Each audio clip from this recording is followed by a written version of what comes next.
तीन भुवन में सारित राग विज्ञानता, शिव स्वरूप शिवकार, नमः त्रियोग समारिके।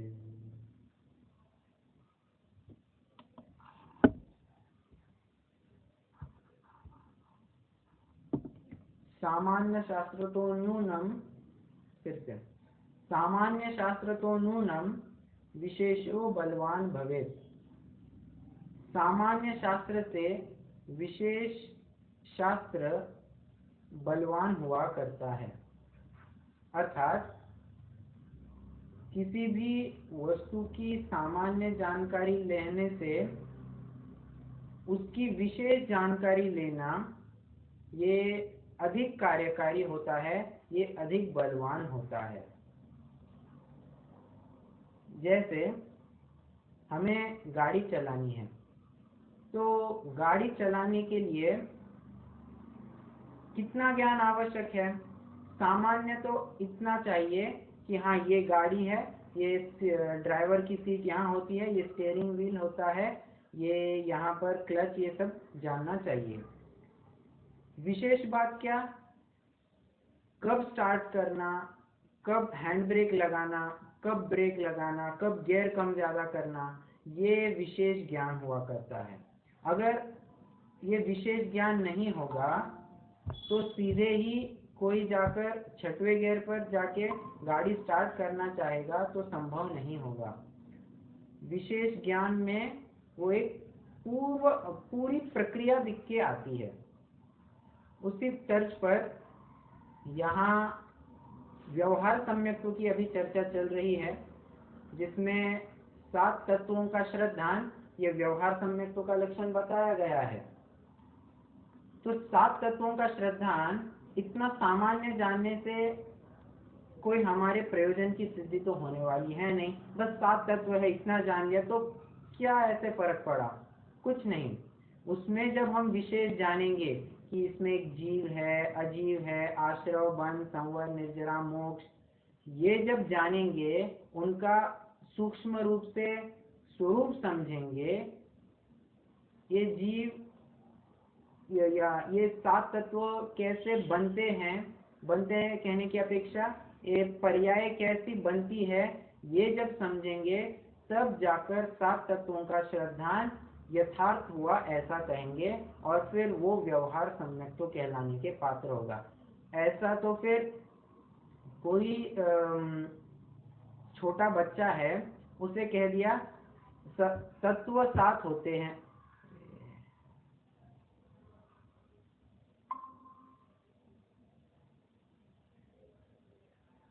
आवाज आ रही है मेरी? हाँ। ओके। तो ऐसे में तो छोटा बच्चा है, उसको कह दिया तत्व 7 होते हैं, तो क्या उसको भी सम्यक तो कहा जाएगा?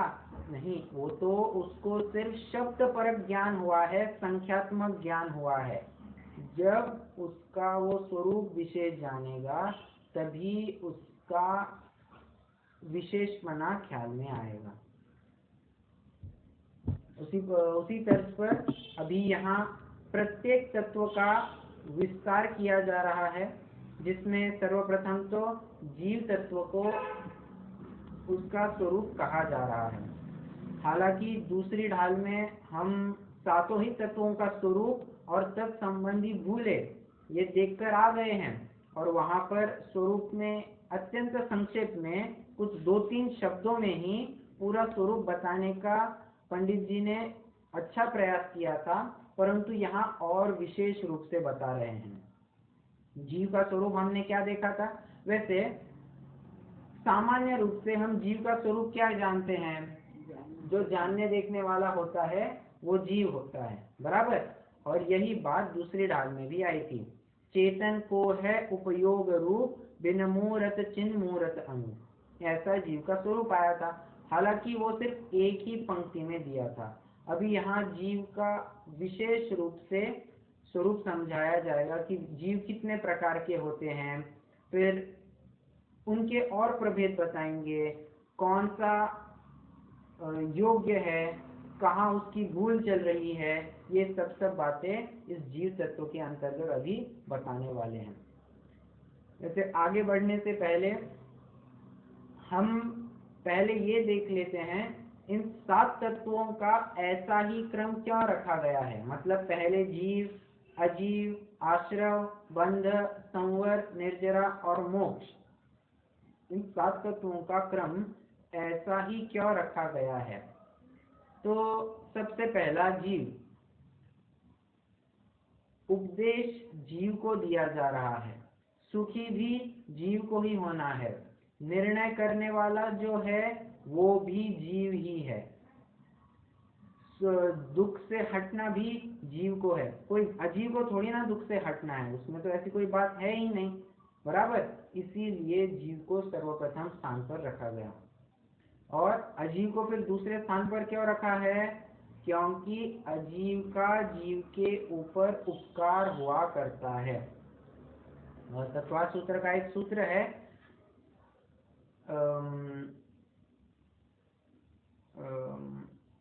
उसमें अभी मैं सूत्र थोड़ा भूल रहा हूँ, वहां पर लिखा है कि शरीर का जीव के ऊपर उपकार है या पुद्गल का जीव के ऊपर उपकार है। ये कैसा उपकार हुआ, अरे ये एक क्षेत्रों का संबंध बना है, ये उपकार ही तो है। और उपकार का अर्थ वैसे जो लोक में भलाई के रूप में अर्थ किया जाता है, मतलब उसके हमारे ऊपर बहुत उपकार है, मतलब बहुत भला काम किया है उसने, ऐसा अर्थ यहाँ पर ग्रहण नहीं करना है।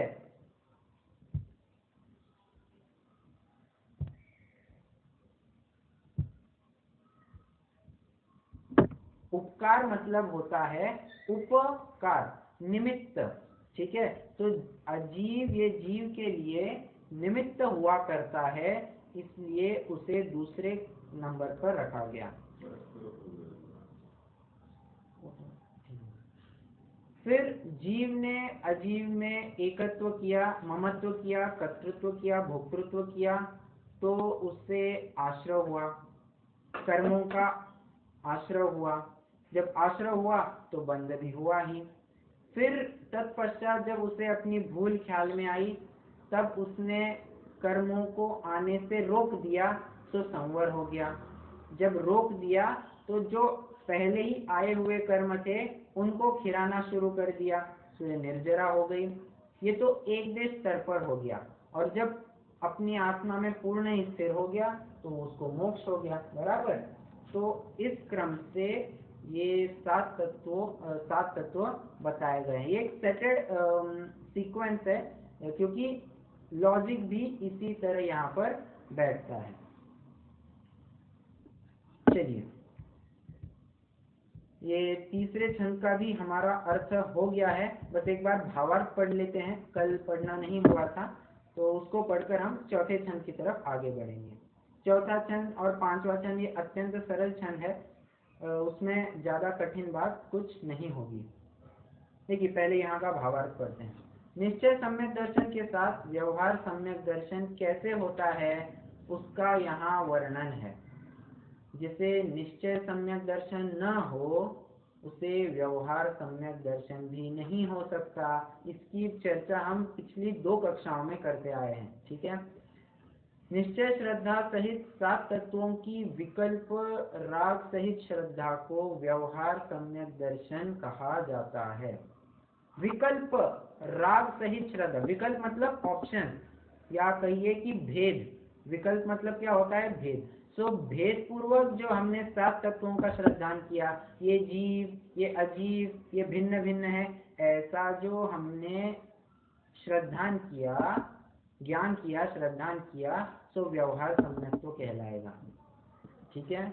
और निश्चय सम्यक क्या कहलाएगा फिर, नौ तत्वगतत्वेपि यदेकत्वं न मुंचति। उन 9 तत्वों में, 9 पदार्थों में छिपी हुई आत्म ज्योति का अनुभव करना, ये निश्चय सम्यक दर्शन कहलाएगा, ठीक है। तत्वार्थ सूत्र में तत्वार्थ श्रद्धानम सम्यक दर्शनम कहा है, वह निश्चय सम्यक दर्शन है। ये भी बात हमारी कल हो गई थी।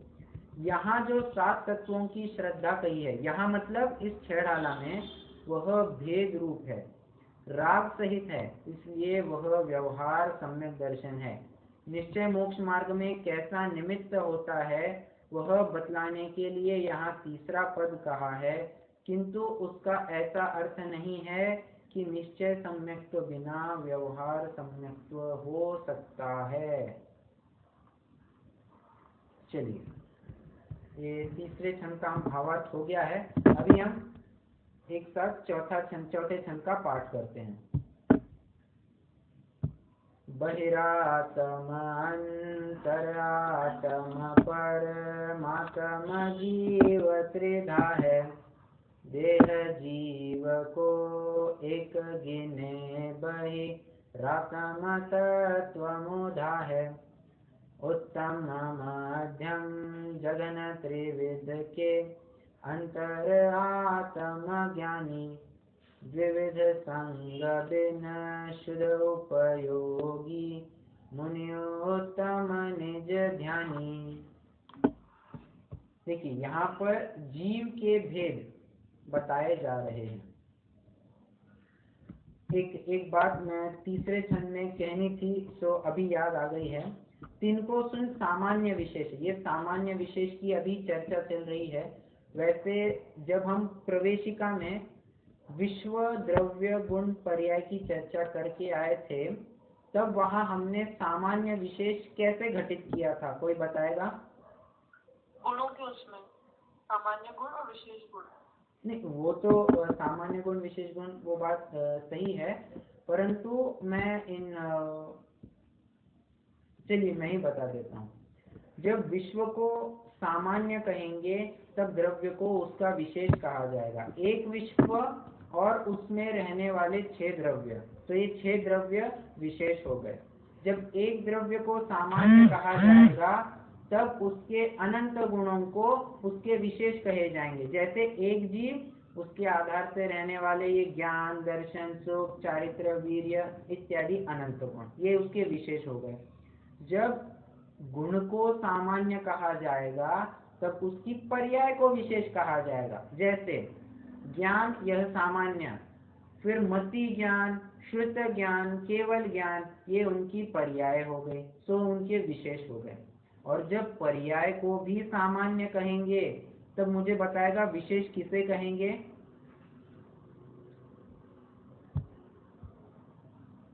जब पर्याय को भी सामान्य कहेंगे तो विशेष किसे कहेंगे?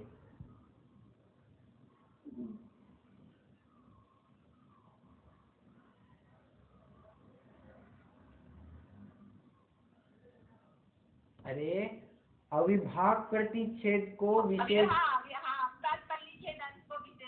हाँ, अविभाग प्रतिच्छेद यानी शक्ति के अंश को विशेष कहा जाएगा।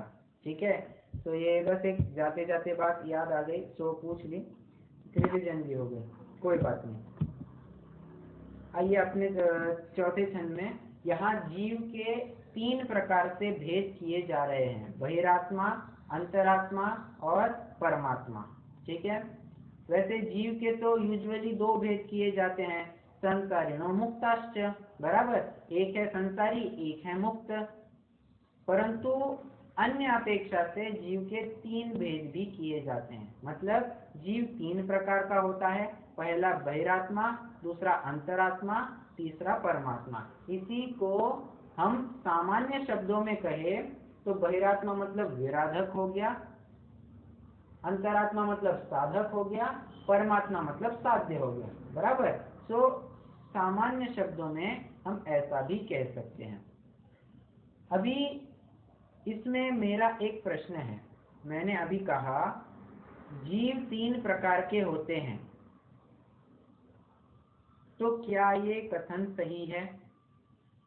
क्वेश्चन को थोड़ा और एक्सटेंड करता हूं, निम्न में से कौन सा कथन सही माना जाएगा? जीव के 3 प्रकार है ये कथन, या जीव का निरूपण 3 प्रकार से होता है ये वाला कथन? इन 2 कथनों में से कौन सा सही माना जाएगा? सभी का, हाँ जी, जीव का निरूपण। ओके, सभी का एक मत से कहना है दूसरा वाला जो स्टेटमेंट है जीव का निरूपण।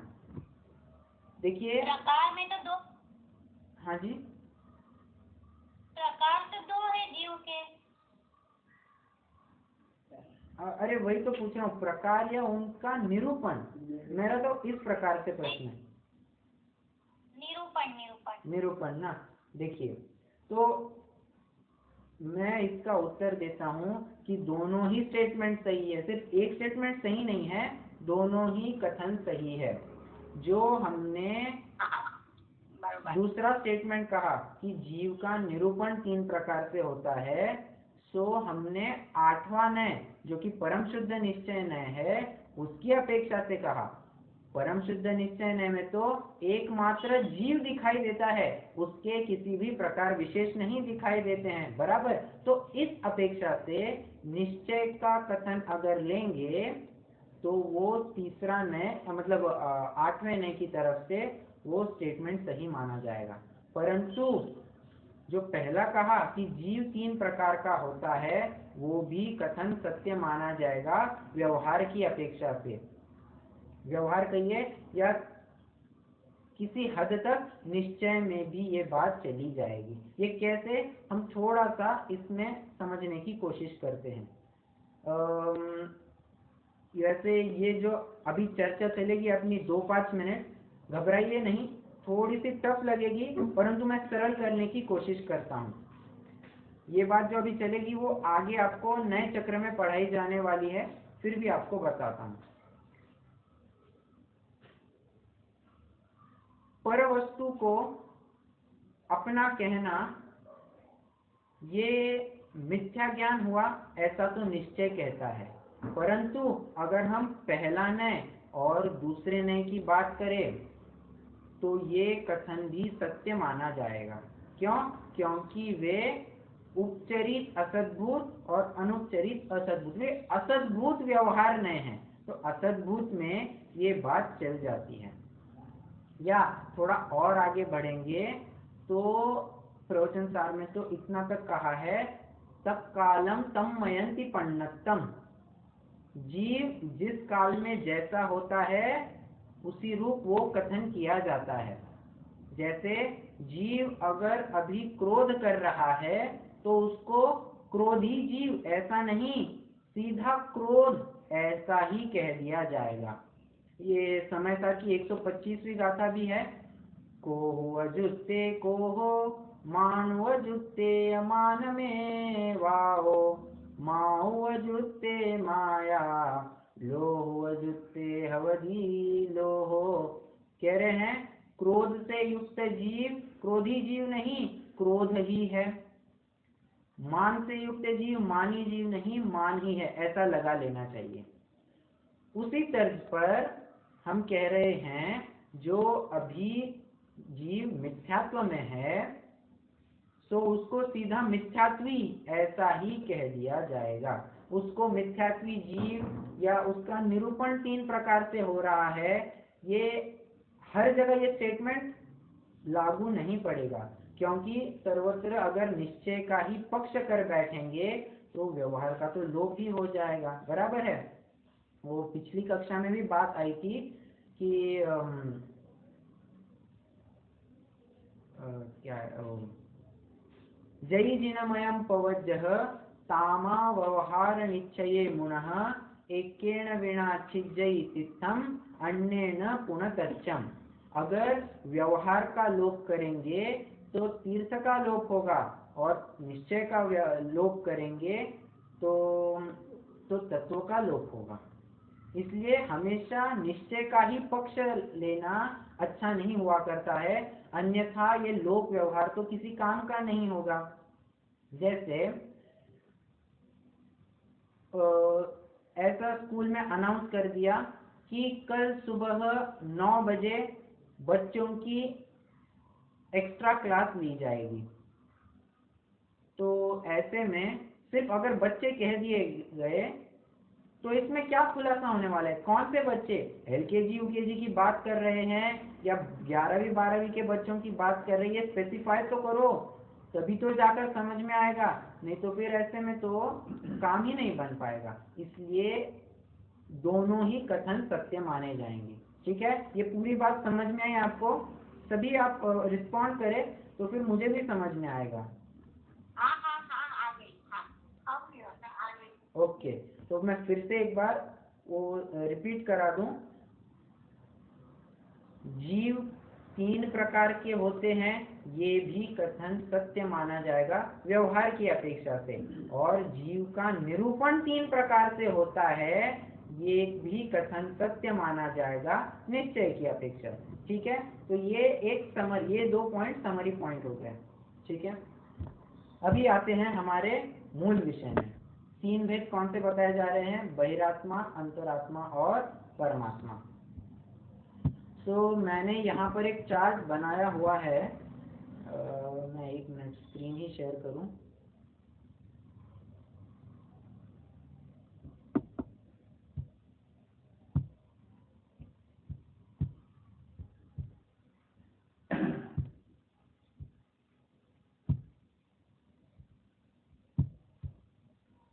हाँ जी,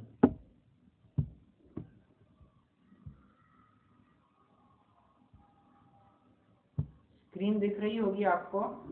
तो मैंने आत्मा के 3 ब्रांचिंग किए हैं, बहिरात्मा, अंतरात्मा और परमात्मा।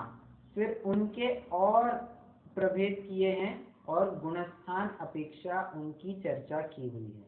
ठीक है, ये चार्ट मैं बाद में शेयर कर दूंगा। अभी हम एक एक करके इनका स्वरूप जानते हैं। बहिरात्मा, बहिरात्मा की संधि विच्छेद करें, इस शब्द की संधि विच्छेद करें। बहि ही आत्मा, जो आत्मा अपने स्वयं से बाहर स्थित है सो बहिरात्मा कहलाएगा।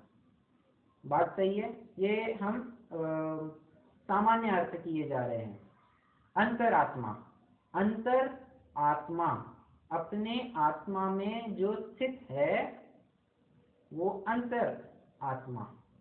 और तीसरा परमात्मा, पर म आत्मा, पर मतलब उत्कृष्ट रूप से, म मतलब लक्ष्मी, ज्ञान रूपी लक्ष्मी। तो ऐसी आत्मा जिसके उत्कृष्ट ज्ञान लक्ष्मी उदित हुई है, ऐसी केवल ज्ञान रूपी लक्ष्मी के धारक परमात्मा हुआ करते हैं। ये 3 हमने शब्द परक अर्थ किए। अभी उनका हम थोड़ा स्वरूप देखते हैं। ये चार्ट में अभी थोड़ा स्क्रीन शेयरिंग रुका देता हूँ, बाद में फिर से करूँगा। देखिए बहिरात्मा, तो बहिरात्मा का स्वरूप क्या बता रहे हैं? देह जीव को एक गिने बहिरातम तत्व मुधा है। अब मुझे यहाँ पर बताएगा यहाँ कौन से तत्व संबंधी भूल कही जा रही है? जीव तत्व संबंधी भूल भी और अजीव तत्व संबंधी भूल भी, दोनों ही भूलें यहाँ बताई जा रही है।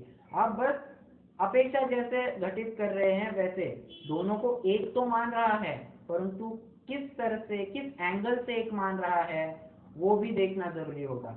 अगर जीव को अजीव रूप मान रहा है तो वो जीव तत्व संबंधी भूल में आएगा, और अगर अजीव को जीव रूप मान रहा है तो वो अजीव तत्व संबंधी भूल में आएगा। अल्टीमेट इफेक्ट दोनों का तो एक ही है। 2 into 4 करो क्या और 4 into 2 करो क्या, आंसर तो एक ही आने वाला है। बस वो किस अपेक्षा से देख रहे हैं, उस अपेक्षा से वो तत्व संबंधी भूल भी घटित होकर आएगी। और अगर थोड़ा और विस्तार से देखना चाहे, देह जीव को जिसने एक गिना है उसके सिर्फ जीव और अजीव तत्व संबंधी भूल नहीं रहती है, उसके तो सातों ही तत्व संबंधी भूल पाई जाती है। क्योंकि जिसके एक तत्व संबंधी भूल हो उसके तो सातों ही तत्व संबंधी भूल पाए जाते हैं। आइए, देह जीव को एक गिने बहिरातम तत्व मुधा है। अभी ये एक गिनता है, कभी जीव को अलग गिनता ही नहीं है। उसे लगता है देह में जो कुछ हो रहा है वो सब जीव के ऊपर किया जा रहा है, या जो कुछ भी जीव के ऊपर किया जा रहा है वो सब देह के लिए भी कार्यकारी होता है। जबकि ऐसी बात तो है नहीं। देह और जीव ये तद्दन जुदे वस्तुएं हैं, इनका आपस में एक क्षेत्रावगाह संबंध हुआ है, संयोग संबंध हुआ है, बराबर। देह में अगर कुछ करना है, अगर वैसे मैं फिर से एक बार रिपीट करा दूं, देह जीव को एक गिने मतलब वो जीव पर की गई कुछ भी क्रिया वो शरीर के ऊपर भी मानता है, और शरीर के ऊपर किया गया कुछ भी काम वो जीव के ऊपर भी एप्लीकेबल मानता है, और लगता है जो जो शरीर के लिए अच्छा है वो जीव के लिए भी अच्छा है। किसे लगता है बहुत मिठाई खाएंगे तो वो अपने लिए अच्छा रहेगा, तो अपने लिए मतलब अरे उसने जीव और शरीर को एक मान लिया है, तभी तो जाकर वो जो जो शरीर को अच्छा लगता है वो मान बैठता है कि जीव के लिए भी वो अच्छा है, जबकि ऐसी बात सर्वथा ही झूठी कही जा सकती है, इसमें कोई दो राय नहीं है। क्यों? आधार क्या है? अरिष्टोपदेश का एक श्लोक है, यद जीवस्योपकाराय तद्देहस्यापकारकम्, यद्देहस्योपकाराय तज्जीवस्यापकारकम्। जो जो बातें जीव के लिए उपकारी हुआ करती है वो शरीर के लिए अपकारी हुआ करती है, और जो जो बातें शरीर के लिए उपकारी हुआ करती है, शरीर के लिए अच्छी होती है, वे जीव के लिए बहुत घातक साबित हुआ करती है। तो इस स्तर पर या इस लॉजिक से हमने सिद्ध किया कि जो देह के लिए अच्छा होता है वो जीव के लिए भी अच्छा होगा। ये तत्व मुधा मतलब तत्व मूढ़ता है, हमने अजीव और जीव तत्व का सही से स्वरूप नहीं समझा, इसी वजह से ये भूल बनी रही है। देखिए प्रश्न मेरा ये है कि साइकिल के अगले पहिए में हवा बहुत कम है, तो पिछले टायर में, पीछे के टायर में कितनी हवा भरी जाए जिससे जाकर वो साइकिल अच्छे से चलने लग जाए? अरे जाहिर सी बात है, पहला पहिया और दूसरा पहिया इनमें तो कोई संबंध ही नहीं है। पहली पहिए में जब हवा भरेंगे तब जाकर तो वो इन्फ्लेट होगा और अच्छे से चलने लग जाएगी। पीछे के टायर में कितनी भी हवा भरो उससे कोई फर्क पड़ने वाला नहीं है, बल्कि उल्टा असर दिखने में आ सकता है कि वो टायर फट जाए, बराबर। उसी तरह ये जीव और शरीर को एक गिनने के समान ये काम होता है। शरीर और जीव को एक गिनने के कारण उसे लगता है, ये जीव को लगता है कि ये जो कुछ भी काम कर रहा हूँ ये मेरे लिए कर रहा हूँ। देह के ऊपर जितना कुछ भी उपचार करता है उसे लगता है मैं अपने ऊपर उपचार कर रहा हूँ, इसीलिए वो अभी तक संसार में पड़ा हुआ है। ये क्या हो गया?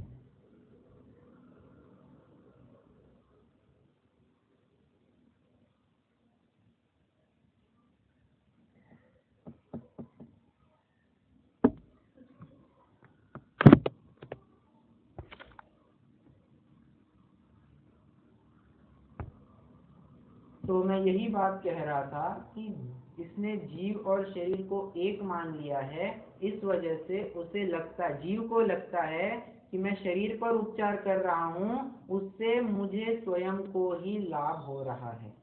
ये ऐसी मिथ्या मान्यता वो बनाए रखता है, उसी वजह से वो तत्व मूर्ता बनी रहती है और वो जीव बहिरात्मा कहलाता है। तो बहिरात्मा का ऐसा स्वरूप बताया है। तो बहिरात्मा के स्वरूप में ज्यादा विशेष खुलासा करने की कोई बात गुंजाइश नहीं है, क्योंकि जितनी कुछ बात थी हम दूसरी ढाल में ही पूरी कवर करके आए हैं। चलिए अभी अंतरात्मा के ऊपर थोड़ी सी विशेष चर्चा करनी है। उत्तम मध्यम जघन त्रिविध के अंतर आत्म ज्ञानी, अंतरात्मा के तीन भेद किए जा रहे हैं। उत्तम, मध्यम और जघन्य। सो इसमें कोई शक नहीं है कि उत्तम अंतरात्मा ये हम थोड़ा गुणस्थान अपेक्षा बात करें तो ये 12वें गुणस्थान वाले होंगे। और इसमें भी कोई शक नहीं है कि जघन्य अंतरात्मा ये चतुर्थ गुणस्थानवर्ती होगा। बराबर, इसमें तो कोई दो मत नहीं है। बस थोड़ी सी अपेक्षा भेद, दोनों ही कथन सत्य है, अपेक्षा भेद पाई जाती है, मध्यम अंतरात्मा में पाई जाती है। तो मध्यम अंतरात्मा में एक अपेक्षा ये कही जा रही है कि पांचवें से छठा गुण, पांचवा और छठा गुणस्थान ये मध्यम अंतरात्मा में आएगा, और पांचवें से 11वां गुणस्थान ये मध्यम अंतरात्मा में आएगा। ऐसी दो विवक्षाएं अपने पास है। ये चार्ट में मैंने सब कुछ बनाया हुआ है, मैं चार्ट ही आपके साथ बाद में शेयर करूंगा। चलिए, मैंने तो बस ये गुणस्थान अपेक्षा बात की कि मध्यम अंतरात्मा में गुणस्थान अपेक्षा कैसी अपेक्षा भेद पाई जा रही है। अभी हम स्वरूप में आते हैं। पहले तो उत्तम अंतरात्मा का स्वरूप बता रहे हैं। क्या? द्विविध संग बिन शुद्ध उपयोगी मुनि उत्तम निज ध्यानी। अब थोड़ा गौर करके पढ़िए, यहाँ पर संग लिखा है, संघ नहीं लिखा है। संग मतलब होता है परिग्रह, और संघ मतलब होता है साथी संगाती। मतलब जो हमारे साथ बने होते हैं उसको संघ कहते हैं, या ग्रुप कहिए, उसको संघ कहते हैं। बराबर। तो संग, द्विविध संग बिन, दो प्रकार के परिग्रह के बिना या उनका त्याग किए वाले शुद्ध उपयोगी ऐसे मुनिराज उत्तम ध्यानी या उत्तम अंतरात्मा कहलाते हैं। अब मेरा प्रश्न है आपसे, दो प्रकार के परिग्रह कौन से होते हैं? अंतरंग और बहिरंग। बहुत बढ़िया। अंतरंग और बहिरंग ऐसे दो परिग्रह होते हैं, और फिर उनके विस्तार और 24 में हो जाते हैं। अंतरंग के 14 भेद और बहिरंग के 10 भेद। इनकी चर्चा हम चौथी ढाल में विस्तार से करेंगे। तो अभी के लिए तो बस इतना काफी है। शुद्ध उपयोगी, अभी इस टर्म के ऊपर थोड़ी सी चर्चा करनी है। क्या कहा जा रहा है? मुनिराज को शुद्ध उपयोगी, शुद्धोपयोगी बताया जा रहा है। वैसे शुद्धोपयोगी चौथे गुणस्थान में भी होता है, पांचवें गुणस्थान में भी होता है, सातवें गुणस्थान से भी होता है। तो फिर सिर्फ मुनिराज को ही शुद्धोपयोगी क्यों कहा गया है? क्योंकि शुद्धोपयोग की प्रचुरता ये मुनिराजों में ही पाई जाती है। बराबर है। चौथे गुणस्थान में तो 6 महीने में एक बार शुद्धोपयोग का काल बताया गया है, और पंचम गुणस्थान में 15 दिन के अंदर अंदर एक बार शुद्धोपयोग हो जाता है। अभी इतना बड़ा ड्यूरेशन है तो उनको शुद्धोपयोगी कैसे कहेंगे? शुद्धोपयोग तो वो है जहाँ उसकी निरंतरता देखने में आए। मुनिराज का तो पूरा जीवन ही शुद्धोपयोगमय है, जबकि ऐसा चतुर्थ और पंचम गुणस्थान वर्ती का नहीं हुआ करता है। चौथा गुणस्थान वर्ती अभी भी राजकाज, युद्ध करना, खान पान इत्यादि सभी विषयों में अनुरक्त दिखाई देता है। पंचम गुणस्थान वर्ती भी व्यापार आदि कार्य करता हुआ दिखाई देता है। उनके शुद्धोपयोग की फ्रीक्वेंसी कम है, रिलेटिवली कम है। किनसे? उन मुनिराज से। और ऐसा भी कहे, उनका शुद्धोपयोग तो नहीं के बराबर होता है। अभी इतने ज्यादा टाइम इंटरवल के बाद होने वाला है, तो उसको हुआ क्या और नहीं हुआ क्या, ये तो एक ही जैसा बनता है ना। इसीलिए कम को नहीं कहने की पद्धति लोक में बताई जाती है। जैसे अकषाय हमने प्रवेशिका में देखा था, अकषाय क्या होता है?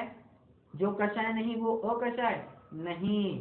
अकषाय मतलब नो कषाय, किंचित कषाय। जहाँ किंचित पना हो उसे भी नहीं कहने की पद्धति लोक में है। उसी प्रकार यहाँ पर ये शुद्धोपयोग किंचित कदाचित पाया जाता है। पाया तो जाता है परंतु कदाचित पाया जाता है, बहुत ज्यादा टाइम के बाद पाया जाता है, इसलिए उनको शुद्धोपयोगी नहीं बताया गया है। जबकि सातवें गुणस्थान से आगे 12वें गुणस्थान तक शुद्धोपयोग की प्रचुरता पाई जाती है। उनका पूरा समय वो शुद्धोपयोग में ही होता है, इसीलिए उनको शुद्धोपयोगी बताया गया है। ठीक है, ये प्रचुरता की अपेक्षा से किया गया कथन है।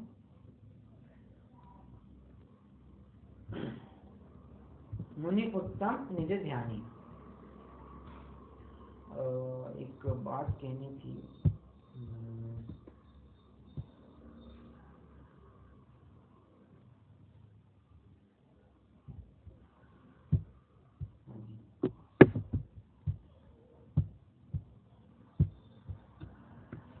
द्विविध संगतिन शुद्ध उपयोगी मुनि उत्तम निज ध्यानी। शुद्धोपयोग की बात यहाँ कर रहे हैं और एक पॉइंट था मेरे दिमाग में, वो ज्ञान से ओझल हो गई है। चलिए कोई बात नहीं। अभी तो हमें एक और छोटा सा प्रकरण देखना है कि अरहंतों में शुद्धोपयोग नहीं कहा गया है। फिर से अरहंतों में किसी अपेक्षा से शुद्धोपयोग नहीं बताया गया है और किसी अपेक्षा से उनके शुद्धोपयोग भी बताया गया है। अब वो क्या अपेक्षा लगाई जाती है, इस पर थोड़ा विचार करते हैं। देखिए, उपयोग लब्धि या उपयोग और परिणति, ये जो ज्ञान तथा चारित्र की रिस्पेक्टिवली पर्याय बताई जा रही है, ये तो सिर्फ साधक अवस्था में ही बनती है। मतलब अंतरात्मा अवस्था में ही ये सब बातें हो सकती है, क्योंकि ये एक शायोपशमिक ज्ञान है। जबकि अरहंतों के केवल ज्ञान होता है। केवल ज्ञान में मुख्य गौण की व्यवस्था कैसे बन सकती है, बराबर। और इसीलिए वहाँ अरहंतों को ध्यान कहिए या शुद्धोपयोग कहिए, ये नहीं बताया गया है। शुद्धोपयोग और ध्यान ये एकार्थवाची है, तो ध्यान भी नहीं बताया गया है, मतलब शुद्धोपयोग नहीं हुआ, ये कह रहा हूँ। और ध्यान की भी परिभाषा क्या कही है? एकाग्र चिंता निरोधो ध्यानम। एक को अग्र करके बाकी को गौण करना, ये ध्यान होता है। तो ऐसी बात तो केवल ज्ञानियों में संभव नहीं। उनके तो 3 लोग 3 काल युग पर झलक रहे हैं, इसीलिए उनके ध्यान नहीं कहा जाता है। परंतु एक अपेक्षा ऐसी भी है कि उनके ध्यान कहिए या शुद्धोपयोग ये पाया जाता है। वो अपेक्षा कौन सी है? अरे ध्यान शुद्धोपयोग ये तो चारित्र गुण का परिणामन है, बराबर।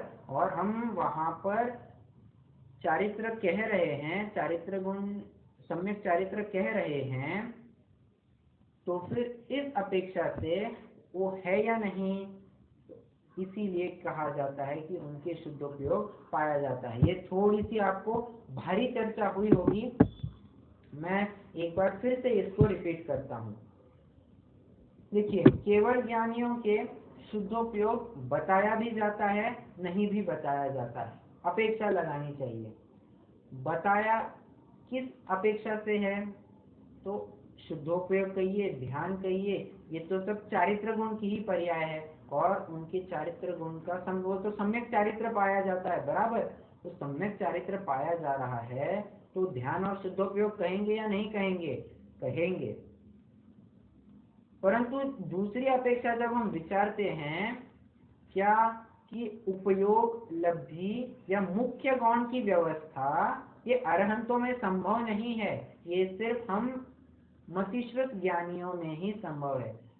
केवल ज्ञानियों में संभव क्यों नहीं है? अरे जब ये 3 लोग 3 काल को एक साथ जान रहे हैं, तो किसी को मुख्य और किसी को गौण, ऐसा कभी संभव नहीं होगा, बराबर। इसी अपेक्षा से ये कहा जाता है कि उनके शुद्धोपयोग या ध्यान नहीं होता है। ठीक है, एक ज्ञान सापेक्ष कथन किया गया है और एक चारित्र सापेक्ष कथन किया गया है। ठीक है, ज्ञान सापेक्ष ये शुद्धोपयोग नहीं कहा जाएगा, चारित्र सापेक्ष ये शुद्धोपयोग कहा जाएगा। चलिए अभी हम इसका भावार्थ पढ़ते हैं, अन्वयार्थ और भावार्थ दोनों पढ़ते हैं, फिर आगे बढ़ेंगे। देखिए, बहिरात्मा, अंतरात्मा और परमात्मा जीव तीन प्रकार के हैं। उनमें जो शरीर और आत्मा को एक मानते हैं वे बहिरात्मा है, और वे बहिरात्मा यथार्थ तत्वों से अजान अर्थात तत्व मूल मिथ्या दृष्टि है। आत्मा को पर वस्तुओं से भिन्न जानकर यथार्थ निश्चय करने वाले अंतरात्मा कहलाते हैं। वे उत्तम, मध्यम और जघन्य ऐसे तीन प्रकार के हैं।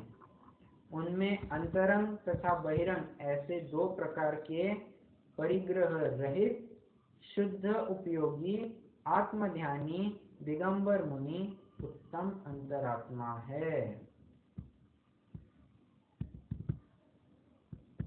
यहाँ भावार्थ में भी कोई विशेष बात नहीं कही है, बस वही बात रिपीट करी हुई है।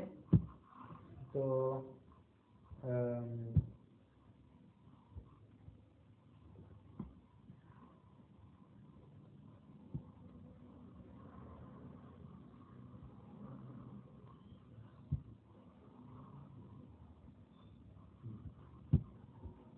एक बात जो मुझे कहनी थी याद आ गई है, वो शुद्धोपयोग चौथे पांचवें गुणस्थान में यहाँ पर क्यों नहीं कहा गया, मतलब चौथे पांचवें गुणस्थान वर्ती जीव को शुद्धोपयोगी क्यों नहीं बताया गया है, इसको भी थोड़ा सा समझते हैं।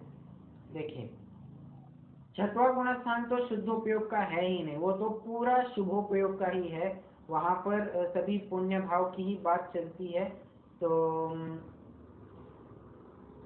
ये कैसे बनता है, ये स्तर हम थोड़ा देखते हैं। पहले से तीसरा गुणस्थान ये कम होता हुआ, घटता हुआ अशुभोपयोग, फिर चौथे से छठवां गुणस्थान ये बढ़ता हुआ शुभोपयोग, और फिर 7वें से 12वां गुणस्थान ये बढ़ता हुआ शुद्धोपयोग। तो इस कारण से ये बताया गया है कि चौथे पांचवें गुणस्थान में शुद्धोपयोग नहीं होता है, जबकि जो शुद्धोपयोग की कणिका है सो तो चौथे गुणस्थान में ही जागृत हो चुकी है। हम प्रवेशिका में भी देखकर आए थे कि जो स्वरूपाचरण चारित्र है सो तो चौथे ही गुणस्थान में प्रकट हो जाता है। ठीक है, कहीं कहीं पर अपेक्षा आपको 7वें गुणस्थान की मिलेगी, तो दोनों ही अपेक्षाएं समझना चाहिए। 7वां गुणस्थान में शुद्धोपयोग क्यों बताया गया है, क्योंकि वहां प्रचुरता होती है। और चौथे गुणस्थान से भी शुद्धोपयोग कैसे बताया जाता है, क्योंकि वहां पर थोड़ा थोड़ा क्यों ना हो प्रकट तो हुआ है, इस अपेक्षा से वहां पर भी शुद्धोपयोग बताया गया है। चलिए, ये अपना पांचवा छंद भी हो गया, चौथा छंद भी हो गया है। किसी को यहाँ तक कोई शंका है या विषय कौन सा कोई भारी गया होगा, किसी प्रकार कोई शंका हो तो आप पूछें, क्योंकि मुझे लगता है, मुझे भी थोड़ा रियलाइज हो रहा है कि विषय थोड़ा सा हैवी हो रहा है। क्या आपको भी ऐसा लग रहा है? थोड़ा ही है आज। अच्छा, थोड़ा ओके, थोड़ा सा हैवी लग रहा है। मतलब वैसे कौन से पॉइंट के ऊपर थोड़ी दिक्कत आ रही है? नहीं, दिक्कत नहीं, पर ये जो आपने दो अपेक्षा से जो अरिहंत भगवान में बताया ना कि ये अपने शुद्धोपयोग भी रहता है और ध्यान भी रहता है, नहीं भी रहता है। हाँ, तो वो थोड़ा टफ लगा। ओके, टफ लगा। चलिए मैं एक बार फिर से एक्सप्लेन करता हूँ आपको, जैसा हो सके आप उतना समझ लीजिए। वैसे अभी के लिए तो इतना रेलेवेंट नहीं है, तत्वार सूत्र में और उनकी टीकाओं में हम आगे पढ़ने वाले हैं, तो फिर उसका एक संक्षेप आपको बताता हूँ। देखिए, थोड़ा सा उपयोग देकर सुनिए तो बात आपको समझ में आ जाएगी। श्रद्धा, ज्ञान, चारित्र, ये 3 मुख्य गुण हैं। तो श्रद्धा का तो कोई भेद नहीं हुआ करता है, श्रद्धा एक अकेली होती है। दूसरा ज्ञान, ज्ञान के 2 भेद होते हैं, एक उपयोग रूप और एक लब्धि रूप। ठीक है। अब तीसरे चारित्र में आते हैं। चारित्र में भी 2 भेद होते हैं, एक उपयोग और एक परिणति। इतना क्लियर हो गया होगा तो आगे बढ़ते हैं। ओके, अभी उपयोग और लब्धि इनको समझते हैं। ज्ञान की अपेक्षा से उपयोग और लब्धि इनको थोड़ा समझते हैं। देखिए, अभी मैं आपके सामने हूं तो प्रत्यक्ष रूप से मैं आपको दिख रहा हूं, तो मैं आपका उपयोग रूप ज्ञान हो गया। मतलब मैं जो ये आपको बन रहा हूं, या आप जो मुझे दिख रहे हैं, दिखाई दे रहे हैं, तो ये मेरे लिए उपयोग रूप हो गया। और लब्धि रूप क्या ज्ञान हो गया? हमारा जो कुछ मित्रों का ज्ञान है, हमारे मित्र ऐसे थे, मेरे 10वीं क्लास के ये मित्र थे, 12वीं क्लास के ये मित्र थे। तो अभी वर्तमान में करंट सिचुएशन में वे तो हमें ज्ञान के ज्ञेय नहीं बन रहे हैं। बैकएंड में तो पड़े हुए हैं, परंतु बस उनका व्यापार नहीं हो रहा है, मतलब वे उपयोग रूप नहीं हो रहे हैं। ये इतना समझ में आया? लब्धि रूप मतलब वो बैकएंड में पड़ा रहना, होना, परंतु अभी सामने नहीं आना। और उपयोग मतलब जो सामने वस्तु दिखाई दे रही है वो उपयोग रूप वस्तु हुआ करती है। इतना समझ में आया? तो यही बात कही जा रही है, केवल ज्ञानियों में ये उपयोग और लब्धि, ये ऐसी बात संभव ही नहीं होगी।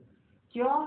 क्योंकि केवल ज्ञानी, हम जानते हैं, 3 लोग 3 काल के सर्व पदार्थों को युगपत जानते हैं। तो जब किसी बात को, मतलब सभी बातों को वे युगपत जान रहे हैं, एक साथ जान रहे हैं, तो कोई सा विषय उपयोग रूप, कोई सा विषय उनके बैकएंड में, ऐसा तो संभव नहीं होगा ना। ये सब बातें सिर्फ श्रुत ज्ञान, मति श्रुत ज्ञान में ही संभव है, इसीलिए उनके ध्यान नहीं बताया गया है। यही इसके पीछे का लॉजिक है।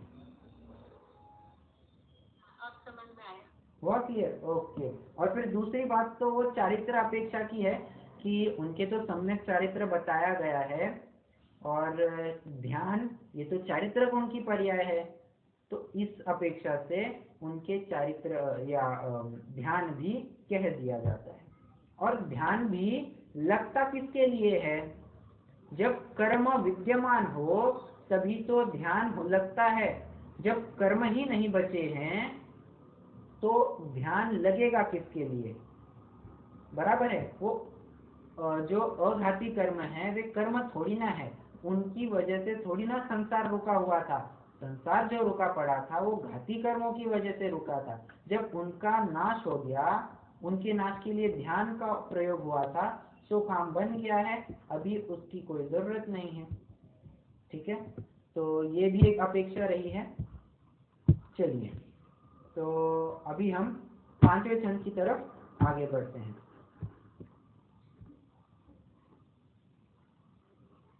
समय भी हो रहा है, छंद पढ़ते हैं, इसका अन्वयार्थ पढ़ेंगे और फिर आज के लिए रुक जाएंगे, समय भी हो रहा है।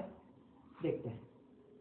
मध्यम अंतर आत्म है जे, देशवृत्ति अनगारी, जघन करे अविरत समदृष्टि, तीनों शिव मगचारी, सकल निकल पर मातम द्वैविध, तिन में घाति निवारी, श्री अरहंत सकल परमात्म, लोकालोक निहारी। अब ये जो पहली पंक्ति है मध्यम अंतर आत्म है जे देशव्रती अनगारी।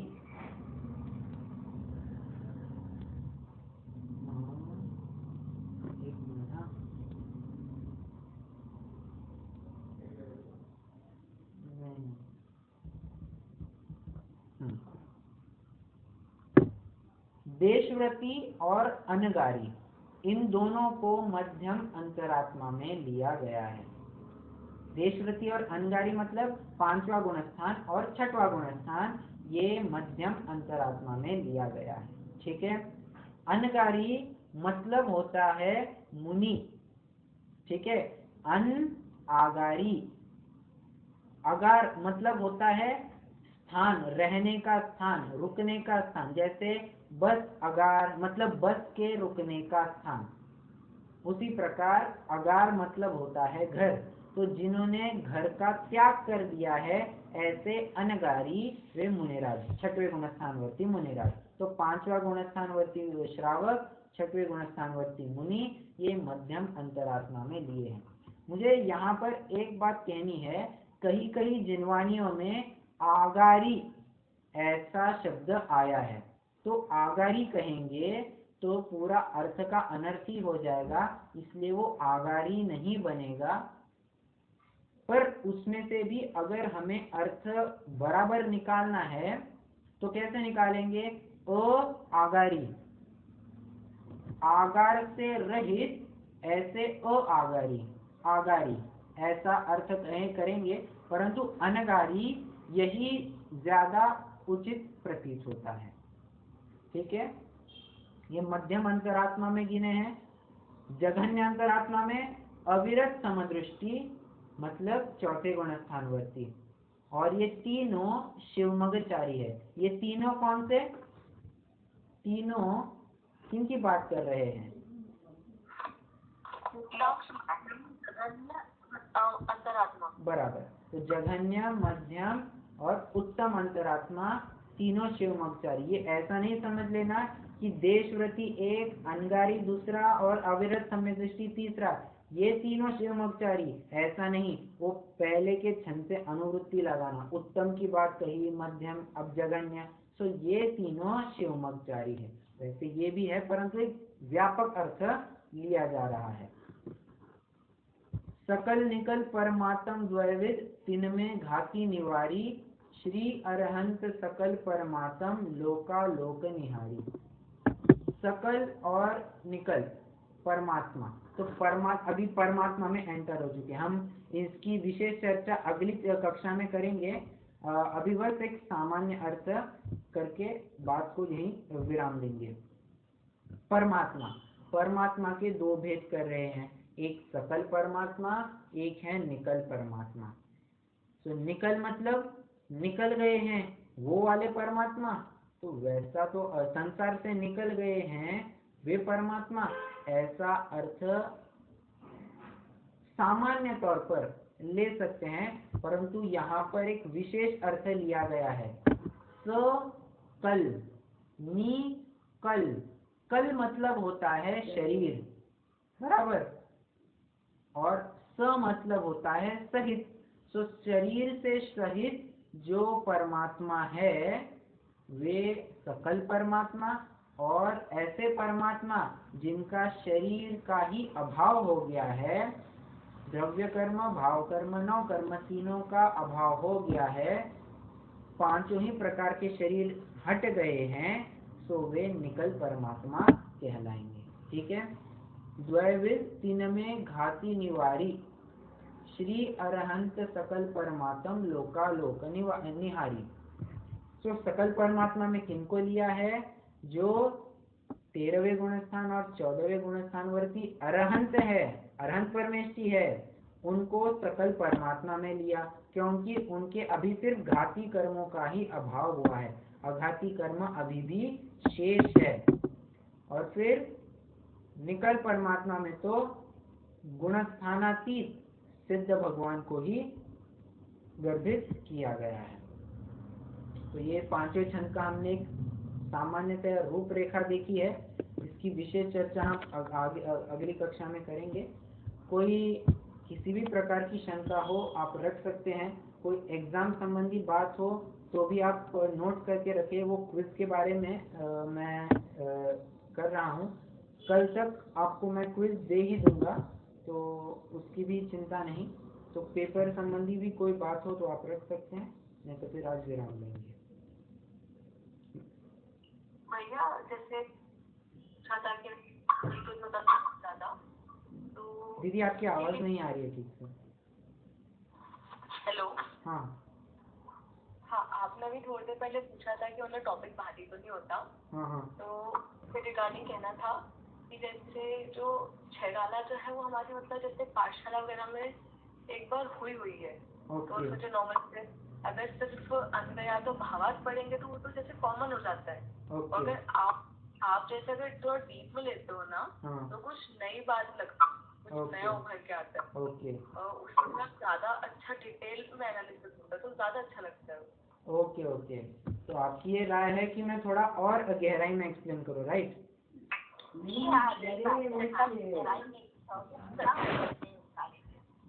जैसे अभी छैडाला जैसे उसकी नॉर्मल जो लैंग्वेज है ना वो जैसे हिंदी है हाँ तो हाँ अपन पढ़ते तो उसका अर्थ कहीं ना कहीं समझ में आता है, ये पढ़ते पढ़ते समझ में आता है। राइट राइट और जो आप गीत में बताते हो ना वो बहुत अच्छा लगता है।